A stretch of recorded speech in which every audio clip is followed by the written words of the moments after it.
From the Presidential Palace in Cairo, Egypt, April 19, 1969.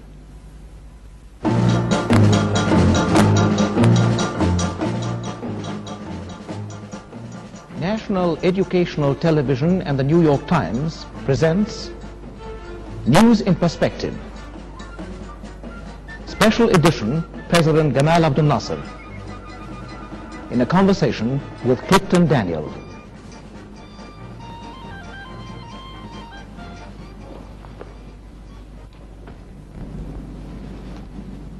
It was nearly 25 years ago that I first came to Egypt as a correspondent of the New York Times. Gamal Abdel Nasr was then an obscure young army officer.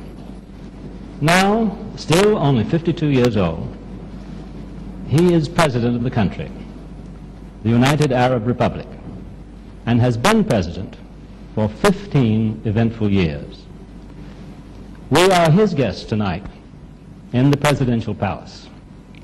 Since I left Cairo in 1947, 22 years ago, much has changed in this part of the world, and many things have changed for the better.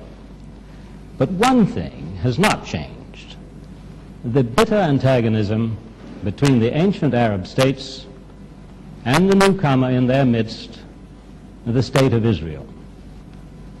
3 times the Arabs and Israelis have gone to war: in 1948, in 1956, and 1967. Now, efforts are being made by the United Nations and jointly by the United States, Britain, France, and the Soviet Union to make peace between the Arabs and the Israelis, to make peace before they take up arms again. Must there be a 4th round in the war? Can the peace efforts succeed? To answer these and other questions, we turn to the most important and most influential man in the Arab world, President Nasser himself, appearing on foreign television for the first time since the 1967 war. President Nasser, King Hussein of Jordan said in a speech in Washington recently that he was speaking with your personal authority when he offered Israel a 6-point settlement of the 1967 war. Do you wish to add to or elaborate upon the King's statement? Well, it was said by the news agencies and the press that in the press club in New York, King Hussein said these points. It was said that this was a new project for peaceful settlement between the Arabs and the Israelis. Well, I don't think that there is a new project for a settlement. There is only one project. This is the United Nations Security Council resolution of 1967. Of course, King Hussein and I have agreed about the implementation of this resolution. So there is nothing new. There is no new plan. Well, I think I agree with you that King Hussein's points were precisely the same ones that you gave to Newsweek in February in a conversation like this one. And they are based, I believe, clearly on the resolution of the United Nations. King Hussein was more specific, it seems, on only one point. And that is the point, I think, that attracted the greatest interest in the United States. He said, or implied, that Israel would get freedom of navigation through the Suez Canal in any settlement of the war. Is that, in your view, a correct interpretation of the 1967 resolution and of your own 6 points? Well, of course, according to the United Nations resolution, there are 2 main points. The first point was about the complete withdrawal of the Israeli armed forces from the occupied Arab territories. The second main point was the non-belligerency by all nations in the area, then the right of each country to live in peace, then the integrity of the countries in the Middle East. This was the main first point. The second main point was about the freedom of navigation on the water passages, then solving the refugee problem according to the United Nations and must be just solution, and the third point was about demilitarized zones and something like that. So there was nothing in the resolution specifically about the Suez Canal, but it is a package deal. You know, if Israel agrees about the implementation of all the points of the resolution, well, so they will have free passage in the Suez Canal. If they don't agree about the implementation of all the resolution, then there will be no peaceful settlement. The problem will continue. Let me be sure I am understanding your point now. The United Nations resolution referred to, I think, freedom of navigation on international waterways. Do you consider that the Suez Canal is an international waterway and should be free to all nations, assuming, as you say, that a peaceful settlement was reached with Israel? Yes. The Israelis, in case of a peaceful settlement with the Arab governments, would then be on the same footing as all other nations when it came to using the Suez Canal. You know, the problem between the Arabs and the Israeli is a problem going on for 20 years. I think many people in your country don't follow the reasons of the continuation of this problem for a long time. I was talking now just to the audience and speaking about the war of 1948. Well, there was a war in 1948. Some people under the Israeli propaganda accuse us of beginning this war, which is not true. I saw that in many of the newspapers and magazines in the United States. In 1948, well, there was the partition. There was the Palestinian state and the Jewish state. Before naming the Jewish state, this was decided in the United Nations. And on 15th of May, Britain decided to leave Palestine. Before the 15th of May 1948, the Israelis attacked the Palestinian state. They occupied Jaffa, they occupied Akka, they occupied many territories of the so-called Palestinian state, which was really said by the United Nations. Well, this was the reason of the first war. The Arabs went on, of course, to secure the Palestinians and to help the Arabs in the Palestine state. What happened after that? There was the armistice agreement. But also there were United Nations resolutions by that time, after the war and during the war, that the refugees, the Palestinians who were expelled out of their country, return back and have compensation about the damages. Israel refused to implement this resolution. Then there was a resolution for a conciliation committee, and the Israelis agreed and the Arabs agreed to attend this conciliation committee. This was on 49. We went there. The committee was formed from the United States, France, and Turkey. And still the committee until now in the United Nations. But after the first meeting, the Israelis refused to talk about the rehabilitation of the Arabs or the return of the Palestinians. This was the reason. We were insisting about the rights of the Arabs of Palestinians according to the United Nations resolutions. The Israeli refused, and that's why the problem continued for 20 years. From that time, the Suez Canal question continued also. Israel was not permitted to use the Suez Canal until they implement the United Nations resolution. They refused to implement the United Nations resolution. And so they were not permitted to use the Suez Canal until today. So the question is connected together. How do you think that a settlement, you say that if a satisfactory settlement were reached with Israel, then they could be given a normal place in the life of the Middle East, is I think what you're saying. How do you propose that the settlement should be reached? What would you say of the Yaring mission, the mission of Dr. Gunnar Yaring, the United Nations envoy? Is that the way to go about it, or should there be negotiations with Israel or an exchange of declarations? What is your view of the way the settlement should be approached?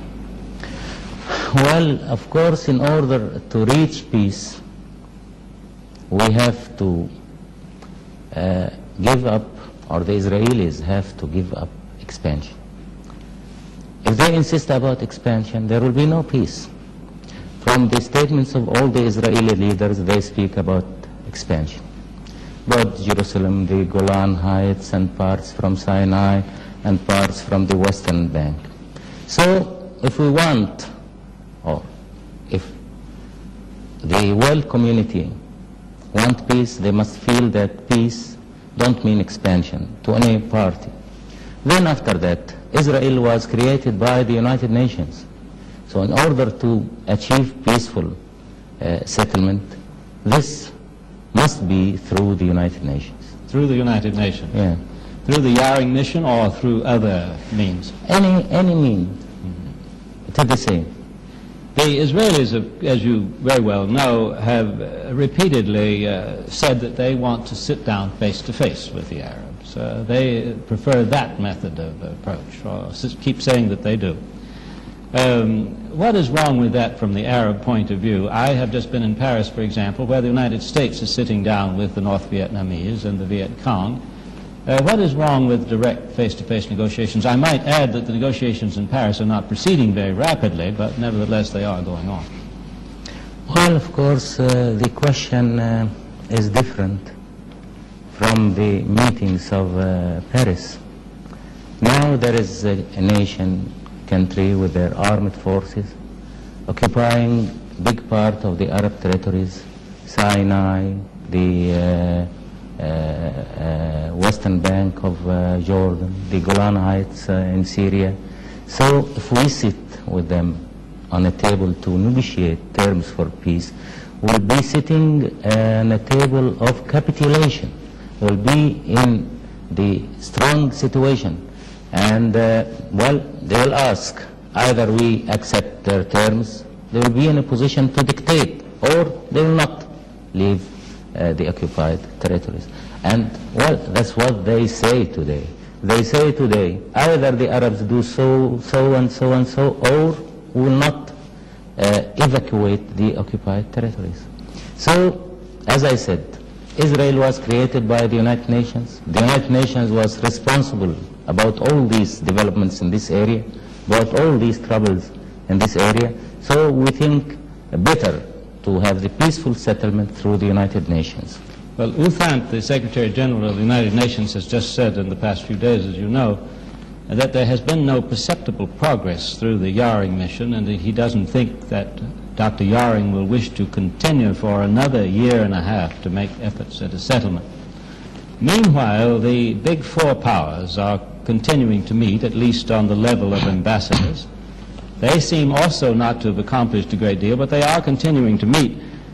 Do you have do you have any hopes from the four power meetings? Do you support their effort and encourage it? Well, we have to ask and we have to know why U Thant have said that there was no progress in Yaring mission. Well, the Israelis refused to implement the United Nations resolution. They refused to answer. They insisted only about one question in their talks with Yaring, that the Arabs have to come and sit with us, and after that we are ready to say our points of view.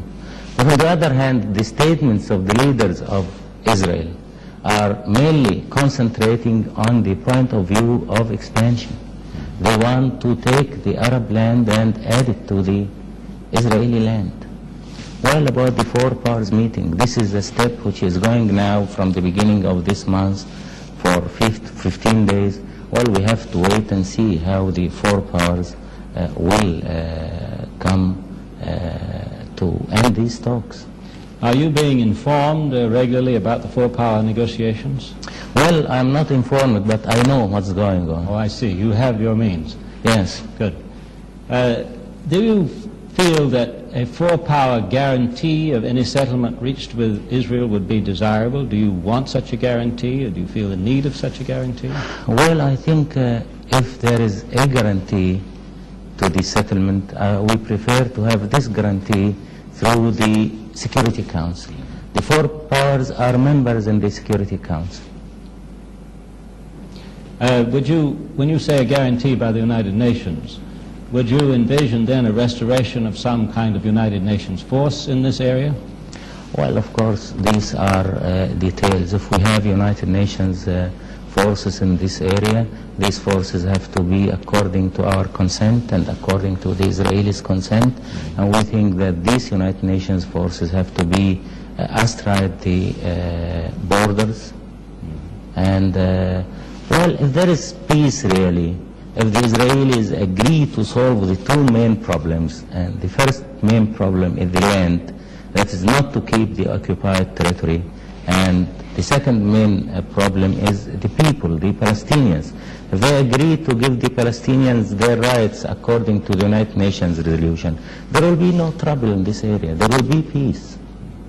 So there will be no need to the international forces or any other means. You alluded there indirectly to something that might be of interest, and that is, you said that the United Nations force would have to be here by the agreement of the Arabs and the Israelis, and that they should be along the borders. I believe that this implies that you would not consider the demilitarization of the Sinai Desert, which is the largest part of Egyptian territory now occupied by the Israelis. Is that correct interpretation? One said anything about the demilitarization of Sinai Desert. This was said by some of the Israeli leaders or military people. But if we agree about the demilitarization of Sinai, well, that we will be giving the Israelis opportunity to be in Cairo within 12 hours. Because if they move from the borders through open Sinai, one will not be feeling at all security. And if there is peace, why we agree about demilitarization of Sinai? If the Israelis ask about the demilitarization of Sinai, this means that they don't want peace or they don't intend peace. Can you envision a situation where the United Nations might simply supervise the borders, however, and leave Egypt in full occupation of its territory, that is the Sinai Desert? Can you envision a United Nations force patrolling the borders, at least in the early stages of a peace settlement, in order to avoid incidents? Well,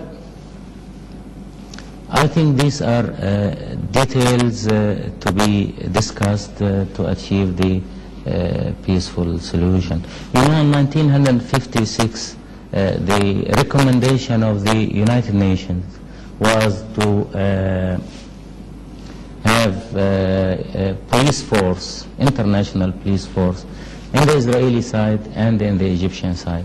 But there was only one condition, that's to have these troops with the consent of the countries. We agreed, then the Israelis refused, and then the police force continued for 10 times. When we asked the withdrawal of the police force, well, there were protests from the Israelis that we asked the withdrawal of the police force, but they refused to say, or people forget to remember that they refused 10 years ago, or more than 10 years ago, to have police force there. By having the police force on either sides, this will give security to everyone. If they don't consent to have the police force, there will be police force on our side. If we withdraw the police force, there will be police force on the other side of the borders. I see. The question comes down then to this point, it seems to me. what measures would you take to provide the secure borders that, that is mentioned in the United Nations resolution? What measures would be taken? Simply the signing of a peace treaty, or the signing of a peace agreement, or a declaration of peace between the powers? Or would you take any measures at all to... Well, there are many measures, but the most important one is peace. If there is a solution about the territory, about the withdrawal of the Israelis from all the occupied territory, and if there is also solution to the Palestinians' problem, and implement the United Nations resolution according to their rights in their homeland, well, there will be no problems after that. There will be no reasons for tension. You've mentioned several times, and other spokesmen of the Arab cause have mentioned frequently, the plight of the Palestinian Arab refugees. You seem to place great stress on that. That is, the plight of the people who've been displaced from the territory that is now Israeli or Israeli occupied. Is there, do you consider that their right to repatriation or compensation is an absolute prerequisite for peace? In other words, if the Israelis would not agree to repatriate these people, allow them to return to their former homes, or to compensate them to allow them to settle elsewhere, a peace agreement would be impossible. Is that the Arab view? Well, as I told you at the beginning, why this problem have been going on for 20 years. After 48, we accepted to go to Lausanne and to attend there with the Israelis and meet through the conciliation committee in order to solve the problem of the refugees according to the United Nations resolution. The United Nations resolution said that they have to return back and be compensated to their homeland from where they were expelled during the war. Then the Israelis refused to implement that. And that's why the problem is going on for 20 years, mainly. The Israelis say, I believe, that they consider this an international problem and that they are prepared to make their contribution to the resettlement of refugees. Would that be sufficient in your view, or must the Palestinian Arabs have the absolute right to return to their homes if they wish to? You know, when the Israelis say that this is international problem, that this means that they refuse to implement the United Nations resolutions. And they were refusing to implement the United Nations resolutions from 48 until now. And I want to say that the treatment of the Palestinians and expelling them from their homeland, from Palestine, was the main reason, I'm stressing that again, for the continuation of this problem for 20 years.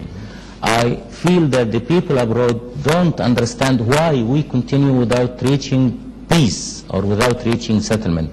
Many people, especially in the United States, put the blame on us, really forgetting completely what happened on 48, forgetting the 1 million refugees who were getting expelled by the Israelis from Palestine, while we have here 1 million people. United Nations said by that time, the United Nations who said that there would be Israel, decided the creation of Israel, said that those refugees have to return back. The Israelis refused. So if we don't solve the problem of the personnel, the people, the Palestinians, there will be no peace. Is it realistic to expect, however, that Israel, which wishes to be and has constituted itself as primarily, predominantly a Jewish state, would accept a very large number of Arabs back into that territory? Well, why not? The Jews and the Arabs, the Christians and the Muslims, were living here in the Middle East for centuries, for thousands of years. The Jews were living here in Egypt, and they are living here in Egypt, in spite of the propaganda which was used against us in your country, that we don't treat the Jews well. You can go all over the country and you can see the Jews. Some of them asked to leave the country, and we refused we agreed, and then they refused to leave the country, and they said that they want to stay. We arrested Jews, about 80 Jews, but we arrested also after the war Muslims and Christians for the security of the country. The Israelis now are arresting more than 7,000 Arabs from the occupied territories and Gaza.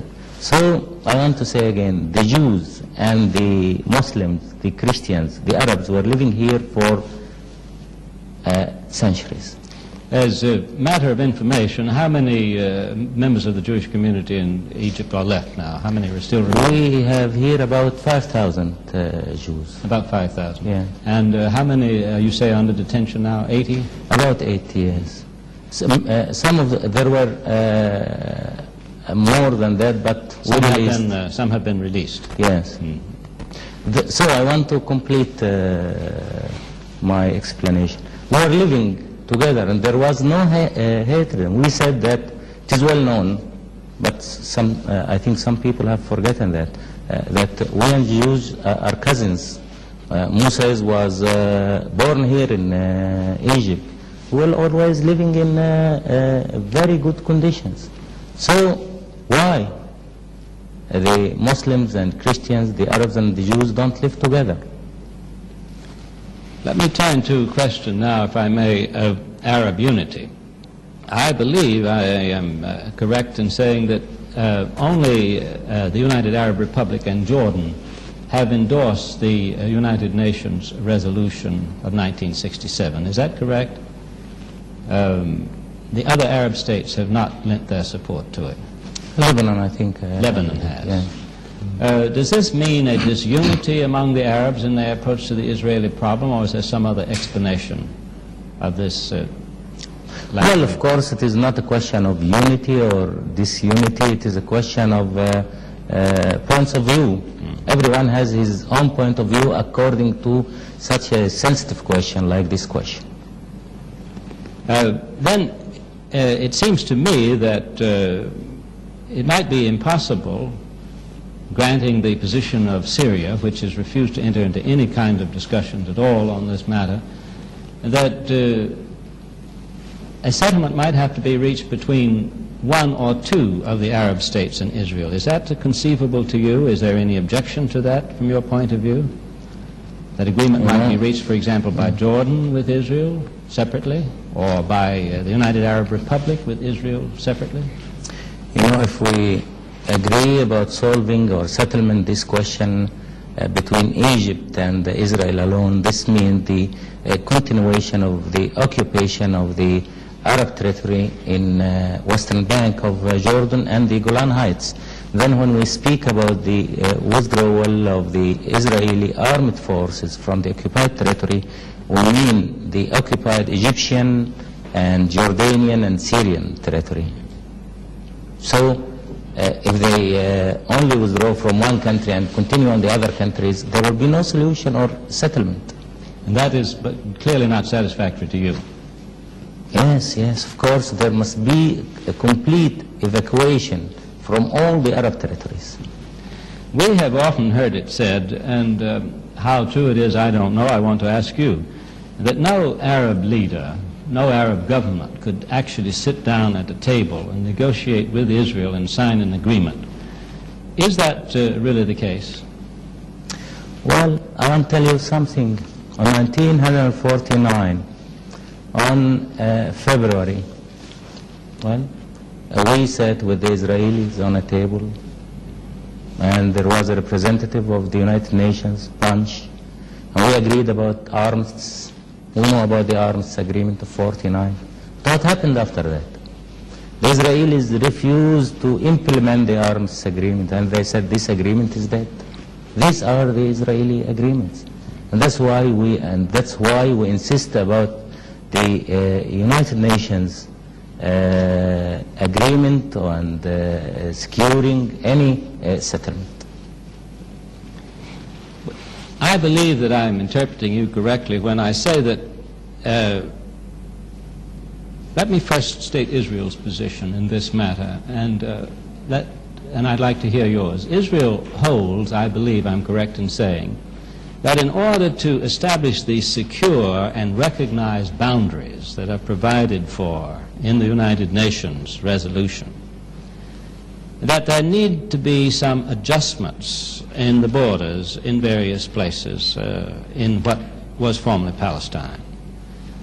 Are the Arab states, or you personally, prepared to see any such adjustments? I'm speaking now of border adjustments, not of large areas of territory. Are you prepared to agree to such adjustments or not?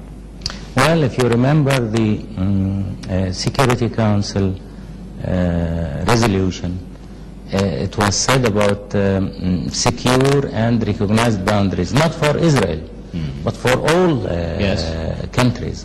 Now Israel is trying to give the impression that secure and recognized boundaries is only for Israel. So we have to reach agreement about secure and recognized boundaries in connection with the Israeli interests. But in the Security Council it was not mentioning the Israelis, it was mentioning all the areas.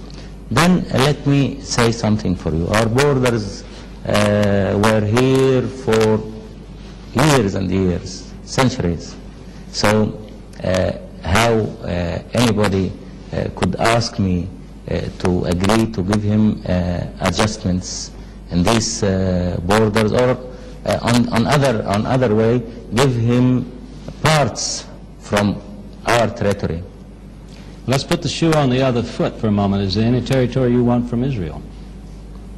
From our borders, we don't want any territory. Specifically, I think the American public would like to know is whether the Arab states could agree to the continued Israeli control of East Jerusalem, the old city of Jerusalem. I know what King Hussein has said about that. I believe you may have said the same thing, but I'd like to hear it. Well, I said to you at the beginning, we have to speak either about peace or expansion. By what you said, the control, I say occupation of the old city of Jerusalem, this is expansion. No Arab or Muslim could agree about that. Have you considered what is said to be a United States proposal? I don't know that it's an official proposal, that the city of Jerusalem might remain unified under Israeli administration, but that there would be a special status there for Jordan or the Arab states generally. Has any such proposition been made to you? Have you heard of such a proposal? This was in the American working paper. It was in the American working paper? Which was represented to the... submitted to Yaring big powers, I think. Oh yes, to the big, 4 powers, yes. Powers. But, you know, when you speak about unifying a city like Jerusalem, really unifying something like that needs self-determination by the people. If you unify the old city of Jerusalem with the Israeli city of Jerusalem, in spite of the will of the people of old Jerusalem, this will be occupation, this will be dictation, not unification. And also, well, one time also somebody came in Europe and he said that he's going to unify Europe. Then he was occupying country after another country in order to unify. He unified Austria with his country, and then he unified also Czechoslovakia. But you said about that, by that time, that this is not unification, this is occupation. I hope that you can remember that in the meantime now. If a peace settlement were reached with Israel, what would happen to the Arab commando groups that are now operating against the Israeli occupation forces? These groups, Al-Fatah and the others, I think, have said that they would not support the 1967 resolution of the United Nations. Would they be disbanded? Would they disappear? What, in your opinion, would happen to them? Well, first of all, we have to say something about these groups. These groups are formed from the Palestinians who were expelled out of their country by 1948. Those groups are composed of the Palestinians. Those in 1967, the rest of their country was occupied. All what those people want is to achieve their rights, to return back to their homeland. I told you, without solving the problem of the Palestinians and giving them their rights to return back to their land and the complete withdrawal of the occupied territory, there will be no peace. We'll be speaking about something which nobody will be able to fulfill. So if there will be peace, this means that the problem of the Palestinians will be solved. So there will be no big problem for them. You think that these groups would dissolve automatically or naturally? You know, peace, if we achieve peace, real peace, as I said, peace means the land and the people. If we solve the problem of the land by the evacuation, if we solve the problem of the people by giving them all their rights according to what was said by the United Nations resolution, well, there will be real peace. Well, then we should not worry about the Palestinians' commandos. Do you think now, speaking of, again, of what Secretary U Thant said, that there had been little discernible progress made by the United Nations, do you think that the prospects for peace are now slipping away? You know, as long as the Israelis are insisting not to implement the United Nations resolution, and as long as the Israeli leaders are intending to expand and add Arab territory, more Arab territory to their country, well, everyone will be feeling that there will be no opportunities for peace, either peace or expansion. Was there a time in your memory when the peace prospects were rather better than they are now? Looking back, I had personally the idea that in 1957 the prospects for peace were rather better than they are now, and that they were better at the time of the United Nations debate in 1967 than they are now. You know, we here in this country were not feeling peace at all during the last 20 years.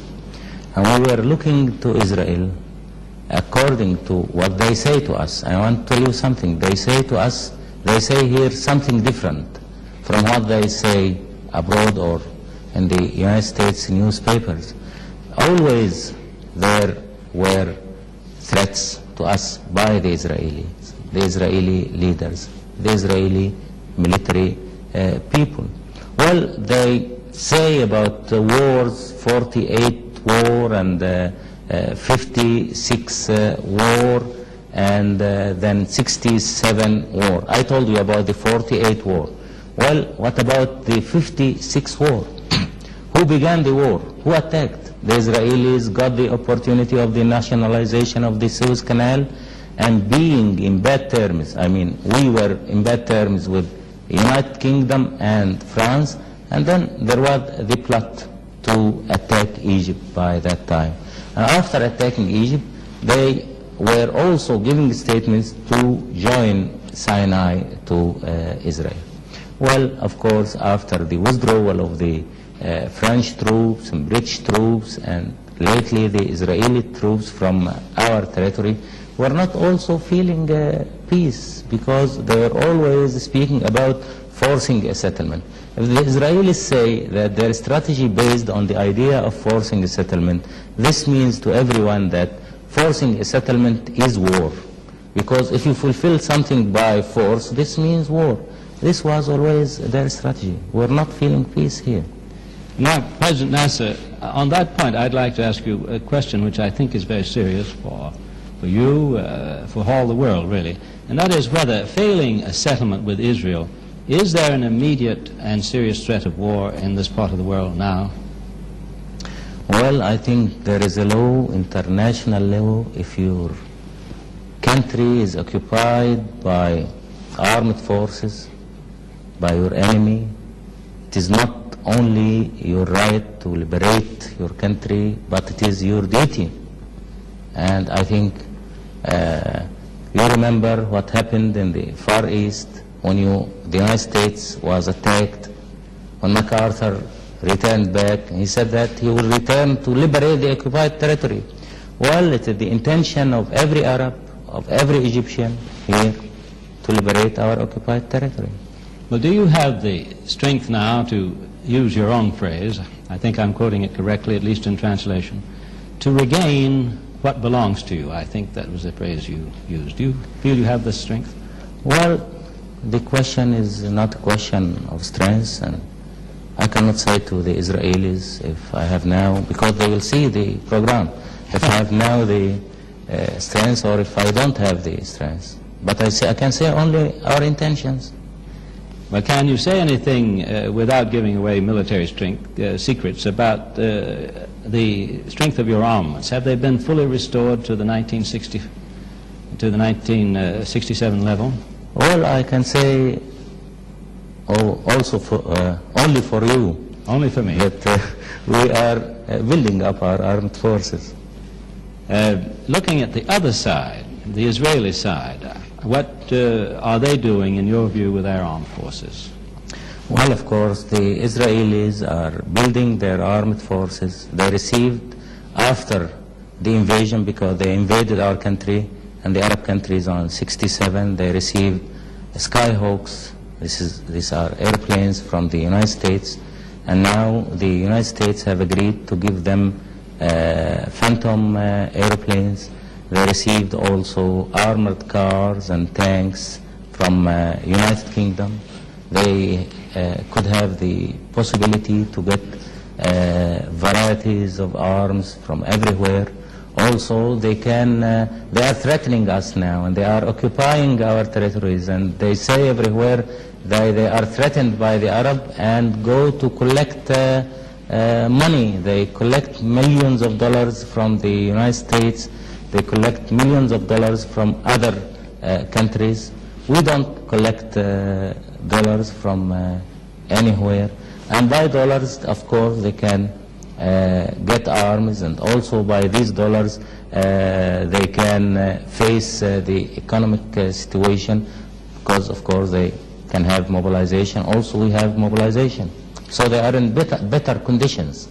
Let's take a still more serious question. Do you think that there is a possibility that Israel might develop a nuclear bomb and thus radically alter the balance of power in this area? Well, about this question, of course, if they develop atomic bombs, we also could develop atomic bombs. We have our technicians, and they can do that, but it's expensive, of course. It's very, very expensive. But if they got it, we'll get it. But I want to say something. We signed the non-proliferation treaty, and they refused to sign it. Of course, in this treaty there are assurances by the United States and the Soviet Union that all countries who sign this treaty must have security against any atomic threat. You would, in that case, count on support from the Soviet Union and the United States if you were threatened with an atomic bomb. And also, we have to try to work in the same field as the Israelis. For several days now, there's been heavy shelling between the Egyptian and Israeli positions on the opposite sides of the Suez Canal. From your point of view, from the Egyptian point of view, what is the aim and purpose of these bombardments? What is causing all of this shooting? From the first beginning after the occupation, the Israelis were in a better situation than us, because the Israelis were on the eastern side of the canal, facing two big cities with the population of about 600,000. These cities are the cities of Suez and Ismailia, and some other small cities on the western side of the Suez Canal. And they began from the first time after ceasefire, the bombardment of Suez and Ismailia. Of course, as a result of the continuation of the bombardment, we suffered many civil casualties because they were bombarding the civilians and aiming the houses of the civilians, and on the other hand, their aim was to affect our refineries there. We have decided after that to evacuate the bulk of the people from Suez and Ismailia and keep only there those who are needed to run the work in the two cities. So also we were rebuilding our army after that, after when we thought that time is ripe for counteraction from our side, we also began to bombard them. This is the story in brief. It doesn't, in your opinion, signify anything more serious than that at this time, simply an exchange of fire? Well, we think that our plan was based on three main points: defensive, building up the defensive situation, then turning from the phase of the defense to the phase of retaliation, and then after the phase of retaliation we have to enter the phase of liberation. Now we are in the second phase, the phase of retaliation. Let me turn from military affairs to politics and ask you a question about President Nixon. Since he took office, has there been any change that you have observed in the United States' attitude toward these issues in the Middle East? Is American policy, to use Governor Scranton's phrase, which has now become so familiar, is American policy more even-handed in your view? Well, of course, the first thing which we feel that we are not dealing with Rostow brothers. Rostow brothers, I think you know them. One of them was in the White House, the other one was in the State Department. They were representing the point of view of Israel, not the point of view of the United States. Excuse me by saying that, but this was our impression. And also, you know, your representative in the United Nations by that time was defending Israel more than the Israeli representative. This was Goldberg. After leaving their posts, of course, they are now giving statements which are clearly let one know that they support 100% the point of view of Israel. Now, well, we don't have the Rostow brothers, we don't have Goldberg. There is a new administration and new people dealing with the question, but just beginning. Do you think this is an appropriate time for you to reestablish diplomatic relations with the United States? Well, I'll tell you something. Of course, we like to have diplomatic relations with the United States. But of course, in order to have these diplomatic relations with the United States, there should be a change, of course. Until now, there was no change in the policy of the United States. All what we want from the United States to be fair and to be just in dealing with this problem. We don't want the United States policy to be in our side. We don't want the United States policy to support us against the Israelis, but we want the United States policy to be just in dealing with the problems. We want even-handed, as it was said when Governor Scranton visited us before January. And the answer seems to be that you are not yet convinced that American policy is such that you would want to reestablish relations just now. Well, of course, the main point is the occupation and the evacuation of the Israeli armed forces. Of course, in order to establish relations, there must be a clear situation by the United States. And it is a question which is affecting our internal policy, because we will say to our people, we will resume the relations because of so and so. So we wait for that to happen. Do you think then that the United States is in position to require the Israelis to withdraw? We hope. We hope so.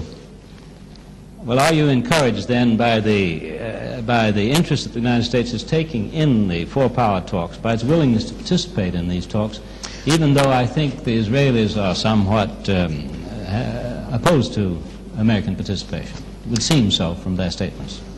Well, I want to say something. When Yaring was appointed, it was clear to everybody that he will continue for more than a year and a half, and he continued for more than 1 year and a half without reaching any solution. Well, let us hope that the four-power talk don't continue for 2 or 3 or 4 years. The Conciliation Committee, which was appointed by the United Nations on 49, is still alive until now without any result. Something what happened in the past about the Israeli-Arab problems was that committees, meetings, discussions begin, but they don't come to an end. Turning to another aspect of foreign policy, your critics, as you are well aware, say that the Soviet Union, through military and economic aid to this country, now dominates the United Arab Republic, and that you've in effect given Moscow a strategic foothold in the Mediterranean. What is your observation on that criticism? You know, this is not a new criticism. If you remember what was said about us on 55, especially in the New York Times. You know, this was said in the New York Times. You have to refresh my memory. In the New York Times on 55, when we reached the arms deal with the Soviet Union, it was said that this will put us under the domination of the Soviet Union and so on. And I had interviews after that with the editors from the New York Times said this will not happen. Then when we reached agreement with the Soviet Union about building the high dam after the withdrawal of the offer of financing the high dam by the United States, it was said also in the newspapers, including the New York Times, that will be under the influence of the Soviet Union. And we got for the high dam 5,000 technicians participated with us. Now, after 9 years, we have finished the high dam. The Soviet technicians have returned back to their countries, leaving only now here about 300. They will go next year after ending the having the turbines in the high dam, but nothing have been done. That's to say, to be under the influence of the Soviets. Then after 67, it was said so, and you say that now. But after 67, the Soviet Union really helped us. We lost all our army. Well, many countries have lost their armies before. Well, during the Second World War, the United States have lost their navy in Pearl Harbor completely. But they were able to study after that. We lost our army. And we were in need, of course, to have new arms and to rebuild our armed forces. The Soviet Union have agreed to give us. Then we asked them to give us technicians. And they agreed. We have technicians now. And we asked them about many things, to help us in the economical field, to give us raw materials, supply us with wheat. They agreed about that. Well, how they can influence us? This is the question. And about what you said about having food, strategic food in the Mediterranean.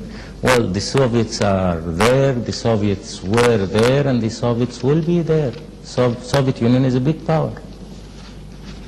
And a big power for the first time, I suppose, in history in the Mediterranean. Well, they were very clever to be a big power in the Mediterranean in order not to have the Mediterranean only for one country. And I want to tell you something. The Israelis said that they get assurances from President Johnson that the Sixth Fleet is ready for their help if they need it. This was said by the leaders of Israel. Well, before we end this conversation, President Nasr, I think we should take advantage of what is really a rare opportunity for you and a rare opportunity particularly for our audience, an opportunity for you to address to the American people, personally and directly, any message you like. What would you like to tell the American people that I haven't asked you about? Well, I think that I have to say to the American people that they have to understand us, the Arabs, and not to listen to the hostile propaganda which is concentrated against the Arabs and against us, especially in the United States. And the Israelis are very, very influential and very clever in that field. I want to say also to the United States people that the Arab people have great appreciation to the United States people, and while the Arab people are friendly people and they want to have the opportunities for good and better relations between the two peoples, there is no direct conflict between the United States and the Arabs. The only reason for conflict between the United States and the Arabs is the Israelis and the United States taking the sides of Israel. We want the United States and United States people to be even-handed in this problem. One final question, a brief one. I've asked you about your country's military strength. What about its economic strength today? Great or small? Our growing, country. your country, its Yes. economic strength. It is growing. This year we are fulfilling growth of production of 6.5%. In spite of the difficult position in which we face, we are building steel mills. We are now building steel mill, a new steel mill, and the production will be 1 million tons in addition to our steel mills which we have. We are building a strip mill. I will open it on the 1st of May. The investment of it is 70 million pounds. We are progressing in all fields. We are, in spite of that, going on in our plan of industrialization, all our plans, and we're having opportunities of work for everyone. We don't have unemployment. We are building schools. We are going on in the development of our country, and we are going on in our plan to raise the standard of living, double the national income every 10 years. Well, as they say in Washington, thank you, Mr. President, and goodbye from Cairo. Not all, thank you.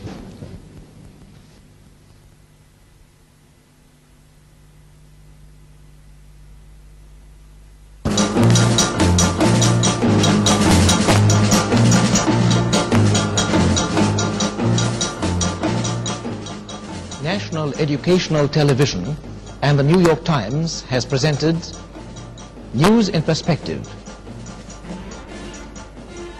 Special edition, President Gamal Abdel Nasr, with Clifton Daniel.